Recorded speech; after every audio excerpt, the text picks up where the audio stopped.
Judul, Bayangan di Balik Senyuman Dika di sebuah sekolah dasar yang cukup ramai di pinggiran kota. Hiduplah seorang anak laki-laki bernama Dika.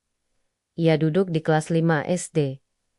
Dika sebenarnya anak yang baik, rajin, dan sopan. Tapi akhir-akhir ini hatinya sering merasa tidak nyaman. Setiap hari ia memperhatikan Raffi, teman sekelasnya yang tampak selalu ceria dan berprestasi. Raffi sering mendapat nilai bagus, terpilih menjadi ketua kelas, dan disenangi oleh banyak guru. Teman-teman juga senang bermain dengannya karena Raffi selalu membantu dan tidak sombong. Tapi di mata Dika, semua itu membuatnya merasa kalah. Ia sering bertanya dalam hati, kenapa sih semuanya suka sama Raffi? Aku juga belajar keras, tapi kenapa dia yang selalu dipuji? Pelan-pelan, Dika mulai menjauh dari Raffi. Saat Raffi mengajaknya bermain, Dika berpura-pura sibuk. Saat Raffi dipuji guru, Dika pura-pura tidak mendengar.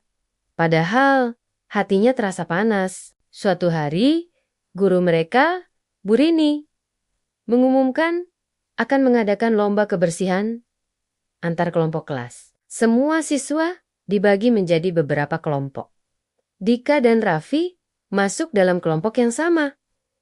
Hore, kita satu kelompok, kata Raffi dengan senyum lebar.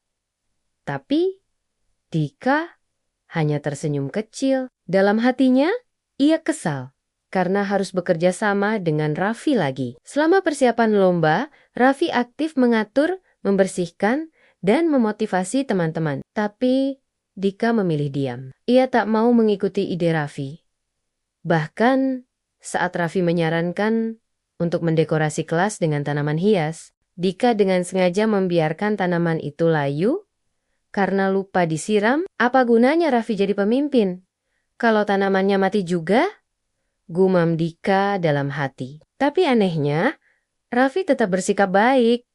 Ia tidak marah saat tanamannya layu. Ia malah berkata, "Gak apa-apa, mungkin kita semua harus lebih rajin siramnya ya. Makasih ya Dika, udah bantu bawa potnya." Kata-kata itu membuat hati Dika terasa seperti ditusuk. Ia merasa bersalah, tapi masih belum mau mengakuinya. Malam sebelum lomba, Dika termenung di kamar. Ia memandangi foto teman-temannya. Lalu, ia mengambil buku harian kecil dan menulis, "Aku benci merasa seperti ini. Aku tahu Raffi tidak salah. Tapi kenapa aku tetap kesal tiap dia berhasil? Mungkin aku iri." Keesokan harinya, lomba berjalan lancar. Kelompok mereka tidak menang. Tapi semua senang karena kelas mereka jadi lebih bersih dan indah. Setelah lomba, Bu Rini memanggil seluruh murid ke dalam kelas. Bu Rini lalu berkata, "Anak-anak, hari ini Ibu tidak ingin membahas siapa yang menang lomba. Tapi Ibu ingin berbagi sebuah kisah." Lalu Bu Rini menceritakan tentang seekor burung kecil yang selalu iri kepada burung merak yang cantik. Tapi si burung kecil tak tahu bahwa merak pun kadang iri karena ia tidak bisa terbang tinggi seperti si burung kecil. Akhirnya, mereka sadar masing-masing punya kelebihan yang berbeda. Rasa iri bisa muncul kapan saja, tapi jangan biarkan itu membuatmu membenci orang lain, kata Bu Rini. Kalau kalian merasa iri, ubahlah menjadi semangat untuk belajar, bukan untuk menjatuhkan. Kata-kata itu seperti menampar hati Dika. Ia merasa Bu Rini seperti berbicara langsung padanya.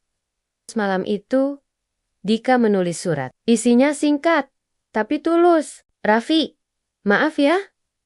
Aku sempat iri sama kamu, tapi sekarang aku tahu. Kamu bukan sainganku. Kamu temanku. Boleh nggak aku belajar jadi seperti kamu, tapi tetap jadi diriku sendiri?" Keesokan harinya, Dika menyelipkan surat itu ke dalam laci meja Raffi. Beberapa menit kemudian, Raffi menoleh dan tersenyum. Ia mengangguk ke arah Dika, lalu menghampiri dan berkata pelan, "Terima kasih. Dika, kamu temanku juga. Yuk, kita kerja kelompok bareng lagi minggu depan. Dika tersenyum lebar. Untuk pertama kalinya, senyumnya benar-benar dari hati. Kita bisa belajar dari teman tanpa harus menjadi seperti mereka. Pesan moral dari cerita ini. Iri hati itu manusiawi, tapi jangan sampai membuat kita membenci atau menjatuhkan orang lain. Setiap orang punya kelebihan dan kekurangan. Persahabatan yang tulus jauh lebih indah daripada bersaing tanpa tujuan baik. Memaafkan dan mengakui kesalahan adalah tanda keberanian dan kedewasaan.